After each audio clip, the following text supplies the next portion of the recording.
Hey guys, my name is Elijah, and in this tutorial I will show you how to disable a download of your file in Google Drive.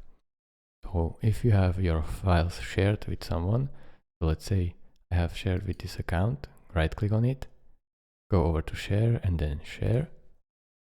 Then it will open up this window, and this is the people that you have the file shared with. So make sure they are not editor, but viewer or commenter, it doesn't matter. And then go over to this settings icon, this gear icon right here, and uncheck this box which says viewers and commenters can see the option to download.